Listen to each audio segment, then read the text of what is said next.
Hello, welcome to external debt financing. We mentioned before that we have two main types of financing.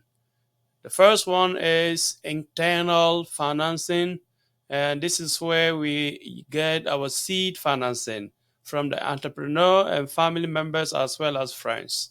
We also mentioned about external funding uh, as follows: angels, strategic partner, private placement, crowdfunding, and institutional creditors. And institutional creditors, this is where the debt funding comes in. And we mentioned that uh, internal and external funding can be structured as either equity funding or debt funding. And we already talked about equity financing, and we will cover debt funding in this lesson. So again, this is the life cycle of entrepreneurial business, and we see that debt financing comes in when we are at the growth stage. That's where we need to expand more and more. The structure of this lesson, we will cover short-term debt, and we will also cover long-term debt in this part. And the second part of the lesson, we will talk about working with bankers. How do we get money from banks? What are the processes? And the forms of debt financing overlooked by entrepreneurs. And we also talked about the disadvantage of using debt funding. So let's get started with the first part of debt funding. So debt is an obligation to repay money. All right. So and debt is simply means, in other words, we call it liabilities, something that you need to pay back and it's not part of your money. And so when you borrow money, you need to pay back the principal, what you borrowed, plus interest. Okay, so say that you have borrowed money from a bank for 100,000 krona. So let's say 100,000 krona. 100,000 krona, okay, or dollars, depending on, just an example. Let's maintain dollars. So, and at interest rate, which is 6%. So let's say the interest rate is 6% per annum, that is per year. So, what will be our interest rate in monetary terms? We will pay interest for $6,000 for the year. So, we said that, well, we need to pay back the principal and interest. So, for 1 year, we need to pay interest of 6,000. Okay.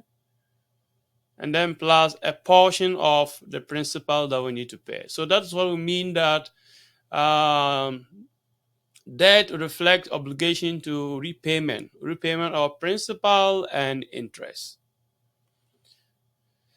So if we were to look inside the balance sheet, we will simply deduct equity funding from the total asset. Remember, total assets are funded by two sources of capital: equity funding and debt funding. So once we deduct equity funding from the total asset, then we get debt funding. So debt funding is less risky compared to equity funding because of what we just talked about. We know already that we need to pay interest, and for equity funding, we are not required to pay interest any point in time, but for debt funding, we need to. There's a payment schedule when you borrow money from a bank or another source. And because it's less risky, it's also less rewards. So we don't get a lot of returns compared to equity funding.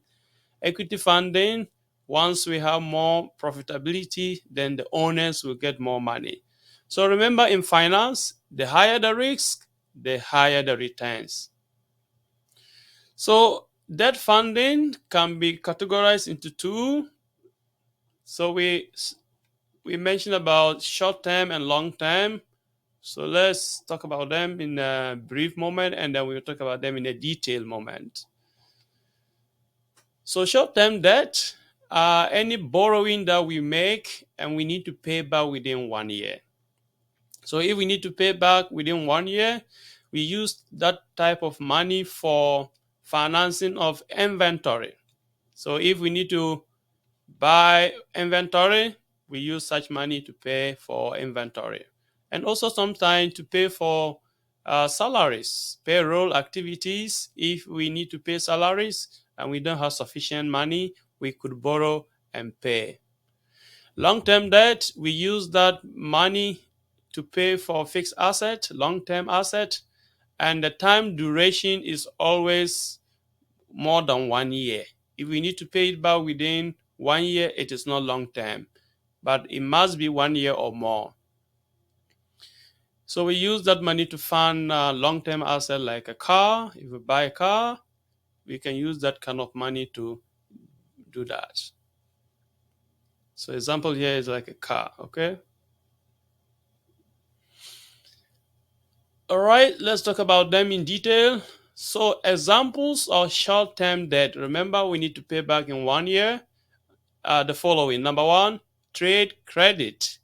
So if you buy material from a supplier on credit, that is a form of borrowing because you are going to use the materials for your production for some time before you pay. So it's a form of credit. So all that is needed is credit worthiness. So you are known for paying debt when they fall due. That is what we call credit worthiness. And this is built or established over time. Institutional creditors, these are people or no people, individual companies that you can borrow money from, like banks. And banks, you need to apply for a line of credit so that you can borrow up to that limit. They can give you a limit where you can borrow up to when you need money.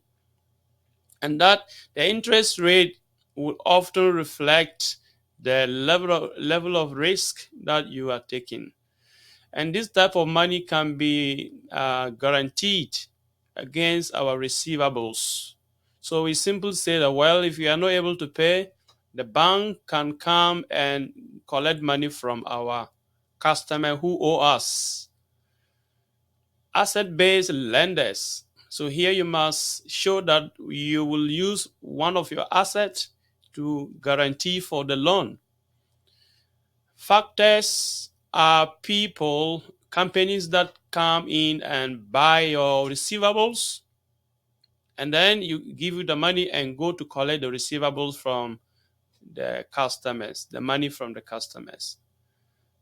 So asset-based lending, this is a form of lending where you don't have a history of cash flow. So then you cannot go to the bank and say, the bank, could you lend me some money? So you go to such people because you don't have money as sufficient cash flows to demonstrate to the bank that we have been generating cash flows over some time. So then if you don't have that ability, you go to asset-based lenders and they can give you money. So they take higher risk because you don't show that you have been generating cash flow. You are just starting the business. So they charge higher interest rate because of the higher risk. And so they charge higher interest rate than banks. And they also guarantee using receivables. So they give you the money and then say that if you don't pay the money back, we will go and collect money that your customer owe to you. It's less regulated compared to banks because these are not formal. They are formal institutions, but not as compared to banks that follow strict regulations. Assessment focuses on the collateral, what you are guaranteeing to the borrowing. So it's a collateral, the asset you use to guarantee for the borrowing. Factoring, factoring is a way of borrowing, but this should be a last resort because of the implication involved. You should not use it if you have not utilized all the other options like going to banks and asset-based lenders. So, but factoring, it simply means that you sell part of your receivables to these factors.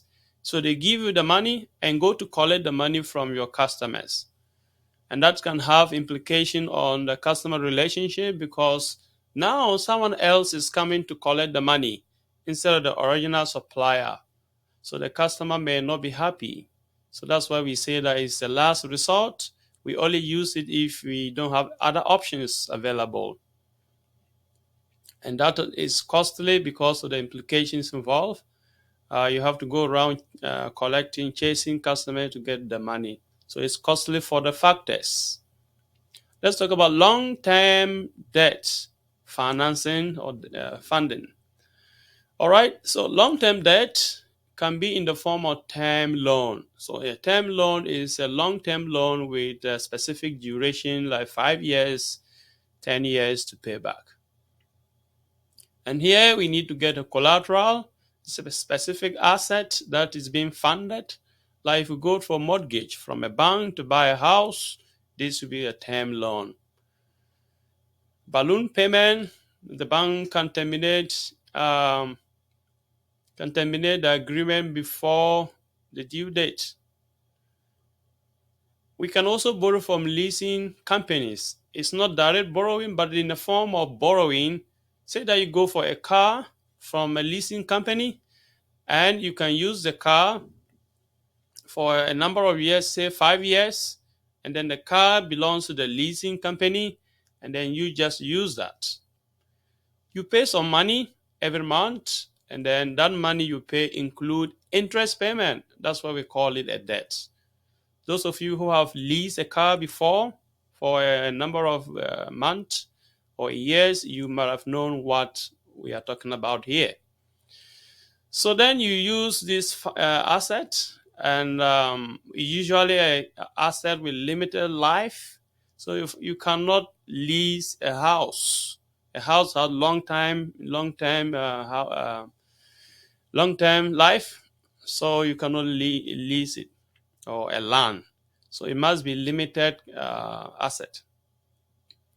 So the one who gives you the asset to use is called the lessor. So the one has the ownership of the asset, you just borrow to use it. All right. So we can also borrow from real estate lenders. So these are investment companies such as insurance, and they can be part of insurance or pension fund. They are ready to lend money as part of the activities of the main company. So that was it on the types of debt and introduction to debt. In the next part, we will talk about how can we borrow money from bank and what are the other forms of debt financing we can use, as well as disadvantage of using debt financing.